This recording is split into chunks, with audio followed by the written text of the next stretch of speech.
A continuación, la seguridad social y tus derechos. Clasificación B, bajo supervisión de un adulto.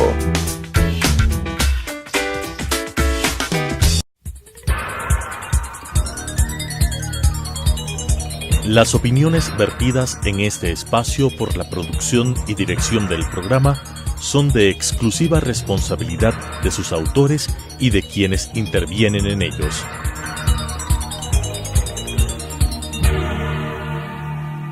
Telesucesos Canal 29 UHF presenta La Seguridad Social y tus Derechos, un programa dirigido para todas las personas y para conocer la realidad de la seguridad social y su derecho, con la conducción de la doctora Carmen Corral Ponce. La Seguridad Social y tus Derechos. Bienvenidos a un programa más de la Seguridad Social y tus Derechos, a cargo de la Mesa de Estudios de la Seguridad Social. Hoy tenemos como invitado especial al doctor Joaquín Viteri. Él es exdirector del IES, catedrático universitario de la Universidad Central, asimismo asesor de los trabajadores del Frente Unitario de Trabajadores del FUT. Bienvenido, doctor Viteri. Muchas gracias. A la entrevista vamos a tratar el día de hoy la necesidad urgente de una reforma integral a la Ley de Seguridad Social. Ustedes recordarán que la ley que tenemos ahora rige desde noviembre del 2001. Sin embargo, tardó 10 años en construirse porque realmente fue un tema muy complicado y la Comisión Interventora mandó el proyecto de ley para ser aprobado en el Congreso de ese entonces, se aprobó. Sin embargo, 6 meses después de la vigencia de la ley, se declaró la inconstitucionalidad de 8 artículos que quitaron la columna vertebral a esa reforma. Entonces ahora, y después ha habido muchísimas reformas, doctor, encontramos la necesidad de una reforma integral. ¿Cómo ve usted el tema de la propuesta? En primer lugar, debo indicar de manera muy enfática que la ley actual de noviembre del 2001 es una ley que obedece a una constitución anterior, una constitución de 1998 que establecía que el régimen de seguridad social tiene que hacerse con la participación del sector público y privado. Esto necesariamente implicó de que esa ley hable de una serie de regímenes dentro de las prestaciones de la seguridad social que prácticamente vinieron a transformar el sistema de seguridad social. Entre ellos el de pensiones, en donde ya se habló de cuentas individuales, se habló inclusive de 2 regímenes, uno de solidaridad intergeneracional, que es el que ha estado vigente siempre, y otro el de capitalización a través justamente de las cuentas individuales de los asegurados. Entonces, efectivamente, como usted bien dice, la ley fue declarada inconstitucional. Bueno, no la ley, ¿no? 8 artículos. 8 artículos. 8 artículos de la ley, porque de hecho la ley sigue vigente. Sigue vigente, así es. Pero esa declaratoria de inconstitucionalidad implicó justamente una serie de situaciones en las que se buscaba la manera de beneficiar, inclusive en el caso de las cuentas individuales, con recursos de la seguridad social, de todos los demás afiliados. Es decir, se pasaban recursos del sistema de solidaridad intergeneracional, el que está en vigencia actualmente, para financiar también de alguna manera el sistema de capitalización. Por esa razón que el Tribunal Constitucional, como se denominaba en esa época, declaró inconstitucionalidad de esa ley. Ahora, el tribunal declaró la inconstitucionalidad en mayo del 2002 de 8 artículos, ¿no? Y dijo que el sistema mixto que se planteaba no era solidario. Y dijo, el sistema mixto no es per se inconstitucional, lo dijo expresamente, pero no es solidario y por eso se declaró su inconstitucionalidad. Y también se declaró la inconstitucionalidad de las EDAPs, las entidades depositarias del ahorro previsional, y por eso es que nunca entraron en vigencia. Ahora tenemos una nueva constitución, como usted mismo lo ha dicho, en el año 2008, y entonces esta constitución propone, en primer lugar, que todo el sistema sea público, y adicionalmente una seguridad social universal, el seguro universal obligatorio. ¿Cómo asentamos eso en el proyecto de ley que ustedes tienen elaborado, doctor? Esto es muy importante, la reflexión que usted ha hecho sobre los dos regímenes diferentes, porque hay que hacerle entender al país de que nosotros estábamos con un régimen de reparto, el régimen alemán. Es decir, usted se afilia, aporta y recibe su prestación. El sistema universal, en cambio, es un sistema que realmente es extraordinariamente humano y bueno. El problema es que nosotros estamos en este momento frente a una potencial quiebra del sistema de seguridad social. Correcto. El gobierno anterior dejó destruido el sistema de seguridad social, y hablar de un sistema universal de seguridad social sería absolutamente irresponsable y hasta teórico. Irreal en este momento, ¿no? Irreal. Así es, en este momento, en primer lugar, tenemos que tratar de rescatar lo poco que queda del fondo de pensiones. Así es. Entonces, necesariamente, primero, el gobierno nacional tiene que analizar e informarse de una manera muy, yo diría, profunda, sobre todo con un examen actuarial que pueda decirle así está el seguro. Porque mire, lo que acaba de ocurrir con la Superintendencia de Bancos, de que diga que el examen actuarial que se hizo en el 2015 no puede publicarse, no puede conocerse sino después de 15 años, esto implica los efectos de lo que dejaron haciendo el gobierno de Correa y el gobierno del IES, presidido por el entonces sujeto causante de la quiebra de la seguridad social, que realmente primero auspició la eliminación del 40%, que son 1.266 millones menos para el sistema de seguridad social, lo que está causando en este momento ese gran déficit que tiene para el pago de pensiones. Y luego lo que estaba prohibido, penalizado, hay que decirle al país con las cosas como eran, porque ellos armaron bien esto, que realmente en el 2015 se destruyó la seguridad social con el auspicio de la Asamblea Nacional, porque aprobaron la ley para la justicia laboral, mal llamada así, en esta parte de la eliminación del 40%. Hicieron de la misma manera un proceso mediante el cual eliminaron también lo que corresponde a la reforma de la ley de seguridad social, en donde se penalizaba cuando un funcionario efectivamente pasaba fondos de un seguro a otro. Entonces, así fue, perdón, me interrumpa. Entonces, en el año 2015 fue una especie de maquinación para hacer todo esto, porque despenalizaron el traspaso de un fondo al otro, eliminaron el 40%, declararon la reserva de los estudios actuariales y luego, un año más tarde, hicieron la resolución 501, que es la que traspasa los valores de pensiones a salud, llegando a un estado crítico, ¿no es cierto?, del sistema de pensiones. Entonces, en primer lugar, la reforma iría enfocada al sistema de pensiones. ¿Qué hacemos con el sistema de pensiones? Necesariamente el Estado tiene que volver a contribuir con el 40%, porque usted recordará muy bien que este 40% fue creado en el siglo pasado, en 1925, que comenzaron a hacer los primeros estudios actuariales. Ahora, doctor, el tema del 40% en base a los estudios actuariales, ¿podría ser más o podría ser menos? Entonces yo pienso que la clave ahí es pensar en la restitución del aporte del Estado, pero sobre la base de estos estudios actuariales que se tengan que hacer. ¿Qué opina usted? Yo creo que, en primer lugar, el 40% tiene que ser un valor absolutamente que no puede cambiarse, ni incrementarse, ni minorarse. El tema es que se cumpla con lo que dice la Constitución. La Constitución dice que la atención médica a jubilados tiene que ser con un pago o contribución del Estado.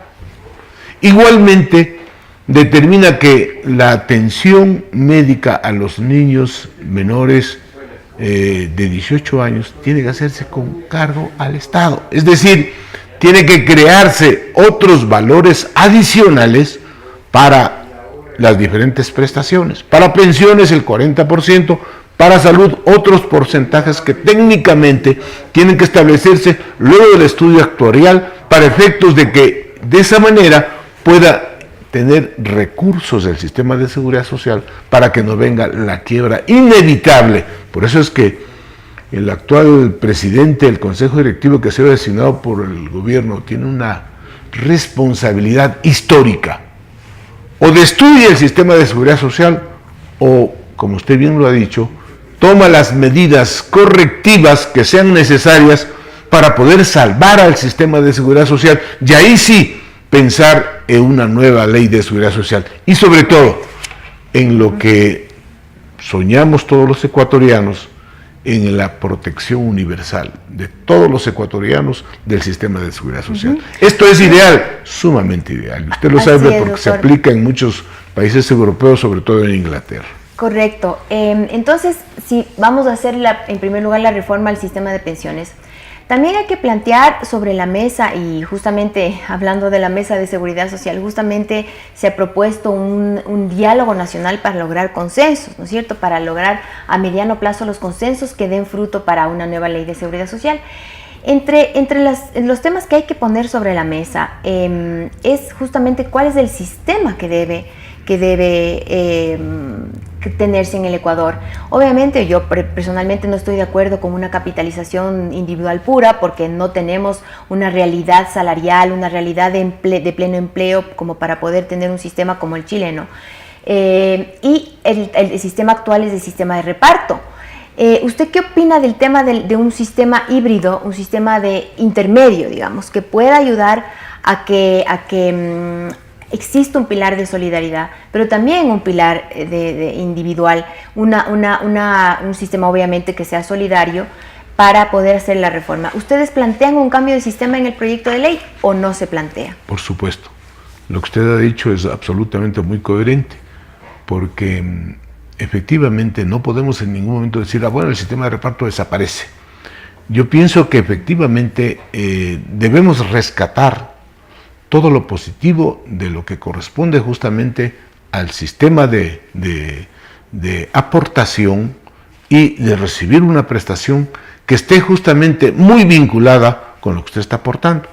Esto implica que necesariamente va a haber un régimen. Por esa razón es importante la reforma. Primero, como decíamos hace un momento, y usted fue muy puntual en esto, y me parece oportuno, primero, la ley actual, reformarla devolviendo la obligación del Estado de contribuir con el 40%, y también rescatando y definiendo lo que debe el Estado pagar, porque esto está en la vieja ley, en la del 2001, de que las prestaciones a los jubilados, a las personas con enfermedades catastróficas, tiene que pagarlas el Estado. Entonces, una vez que tengamos primero saneado este actual sistema, ahí viene el proyecto de ley de seguridad social para el proceso de universalización.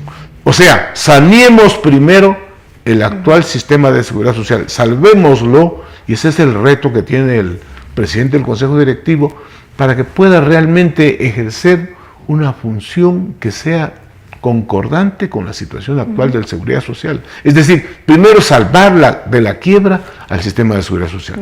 Y luego, porque imagínense nosotros hablar de que esto vaya a la Asamblea, este proyecto de universalización de la seguridad social, no es una reforma legal, sino una nueva ley. Pero para eso primero tiene que sanearse la actual situación de la seguridad social, para luego entrar a un cambio y a una transformación cuando ya el régimen de seguridad social en este momento está en proceso de recuperación. Doctor, usted ha topado también un tema muy importante, y es el sistema de salud, ¿no es cierto? Sabemos que en este momento el sistema de salud está totalmente quebrado. En el año 2010 se incrementó la cobertura de los hijos de los afiliados de 6 a 18 años sin financiamiento. Y entonces aquí vienen los problemas. Está el tema de la deuda en salud, que usted bien acaba de decir que justamente tenía que ser cubierta por el Estado y que no lo ha hecho. Pero entonces, ¿de dónde salen los recursos para el sistema de salud?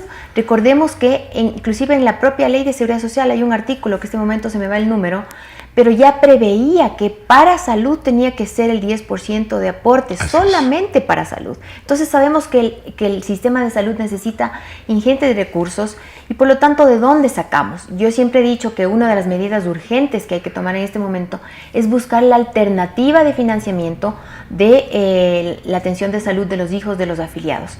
¿Qué otras alternativas tenemos que buscar para que el seguro de salud esté financiado? Necesariamente en esto el gobierno nacional tiene que estar muy claro. Correa lo dejó una herencia funesta porque de manera irresponsable, y con eso se destruyó el sistema de seguridad social, porque ha habido una prestación, yo diría, saludable, positiva para los hijos de los afiliados hasta los 18 años. Pero en cambio ha dejado prácticamente el sistema de salud sin recursos, porque el gobierno de Correa hizo extensivo este beneficio sin financiamiento, cuando la Constitución y la ley determinan que esa es una obligación del Estado. Entonces, necesariamente, y ahí viene un tema que puede ser molestoso para los afiliados, porque tendrán que revisarse los montos de las aportaciones. Porque si bien la ley da la apertura de que sea hasta el 10%, esto implica que necesariamente el porcentaje que está actualmente para salud es poco y no va a poder cubrir con todo lo que realmente se ha hecho extensivo, que vuelvo a insistir, es positivo, es humano, es muy beneficioso para los hijos de los afiliados, sobre todo para las familias pobres que reciben esa atención médica de una manera gratuita en este momento, pero que va prácticamente, yo diría, dejándole al seguro social, al sistema de salud, sobre todo en un borde a la quiebra, como he dicho yo, de una manera muy puntual. Así es. Ahora, ese es un punto, ¿no es cierto? El tener financiamiento para este grupo de beneficiarios que a propósito suman el doble de los afiliados activos. Entonces, realmente es un tema muy, muy delicado. Se ha hablado de que, por ejemplo, sean solamente los padres de los hijos que aporten un porcentaje más. Se ha hablado también de que todos los afiliados de manera solidaria se aporte para este grupo de beneficiarios. También se ha hablado de encontrar una póliza de financiamiento colectivo, etcétera, una serie de alternativas. Y ese tema, por ejemplo, es un tema de rescate inmediato que se puede hacer a nivel de consejo directivo, porque si es que se plantea la eliminación, la derogatoria urgente de la 501, que es la que está desangrando al fondo de pensiones, obviamente hay que darle financiamiento al fondo de salud. ¿Qué opina usted, doctor, de las alternativas de financiamiento? Necesariamente, yo pienso que no debe cargársele solo los incrementos de los aportes de los afiliados, sino tiene el Estado que contribuir, porque estos son temas sociales, son temas de asistencia social. Por ejemplo, el asunto de las trabajadoras del hogar no remunerado, que es otro sector que también está beneficiario y que esto también humanamente es muy positivo, pero en cambio está destruyendo, vuelvo a decir, la estabilidad del sistema, económica del sistema de seguridad social. Entonces, necesariamente tiene que primero hablarse de una participación del afiliado, pero también la obligación del Estado, como dice la Constitución y como dice la ley actual, no estoy hablando de una nueva ley, en donde se determina que la ampliación de una prestación tiene que ser con un financiamiento. Aquí se hizo todo lo contrario. Se amplió la protección y no se determinó cómo pagar, cómo se va a financiar, con lo cual prácticamente todas las aportaciones de los afiliados fueron para allá. Y de esa manera, este momento estamos, repito y reitero, al borde de la quiebra del sistema de seguridad social. Doctor, frente a una nueva ley, el otro día conversando con un jubilado, me manifestó que en los grupos de jubilados, obviamente las federaciones, etcétera, están muy, muy preocupados por el tema de la atención de salud de ellos, ¿no? De ellos, porque la ley establece que sea a cargo del Estado, pero también vemos, y ellos ven también, que el Estado no tiene los recursos. El Estado no ha pagado la deuda en salud, ¿no es cierto?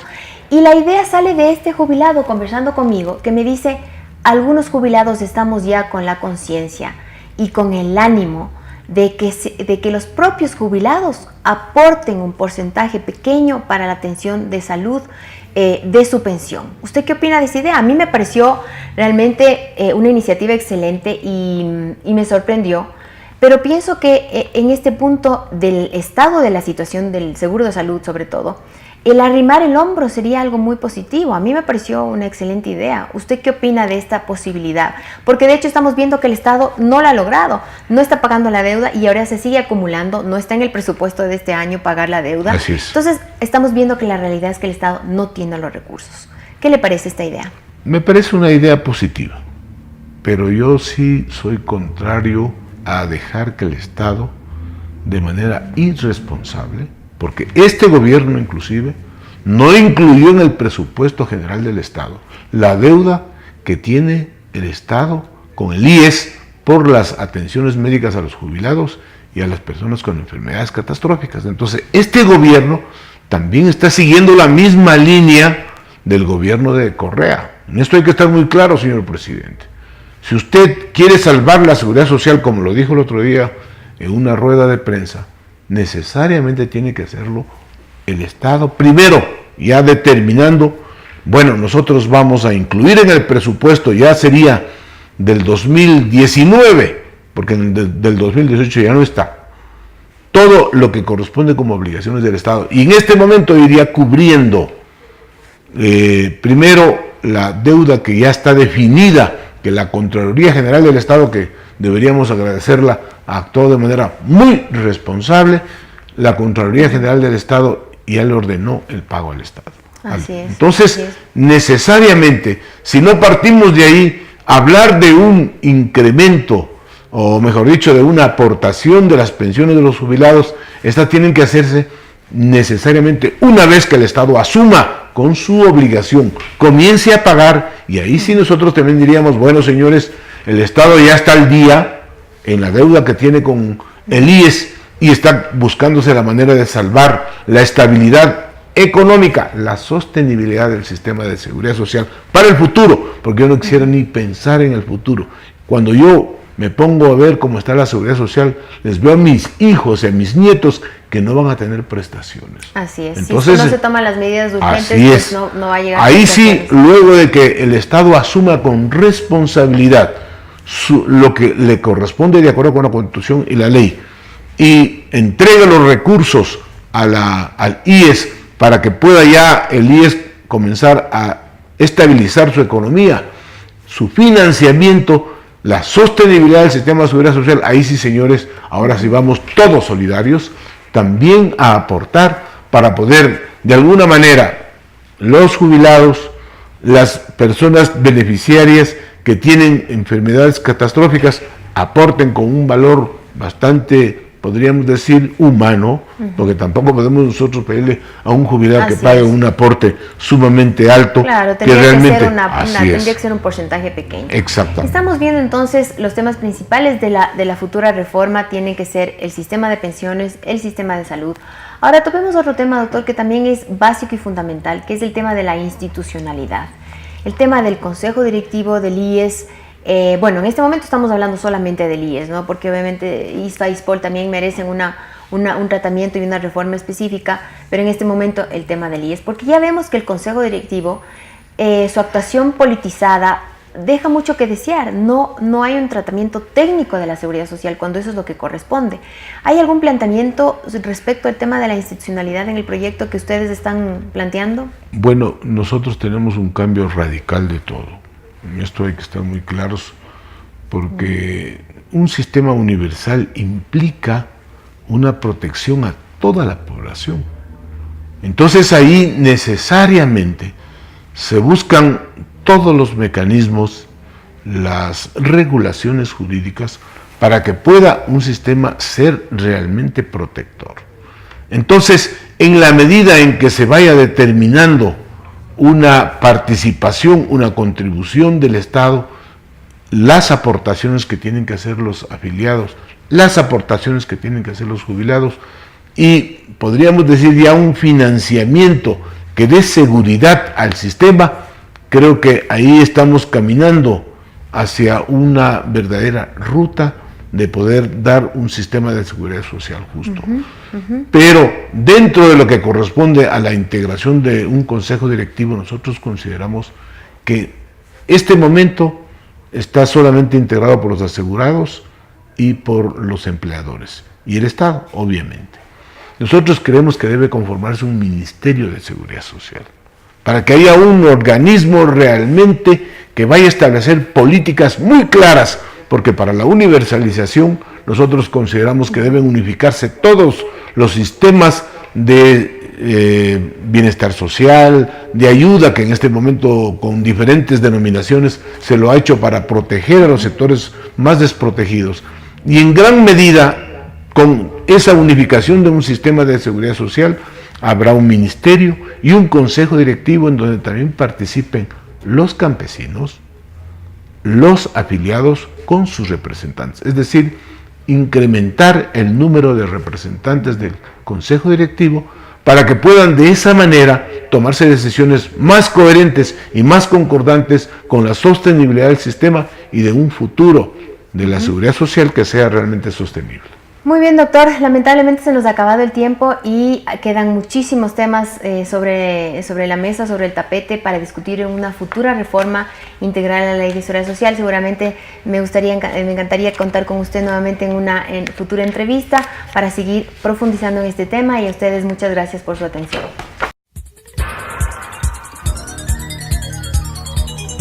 Las opiniones vertidas en este espacio por la producción y dirección del programa son de exclusiva responsabilidad de sus autores y de quienes intervienen en ellos.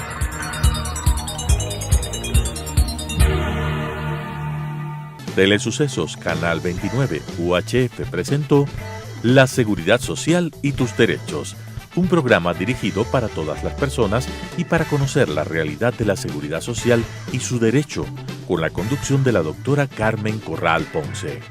La Seguridad Social y tus Derechos.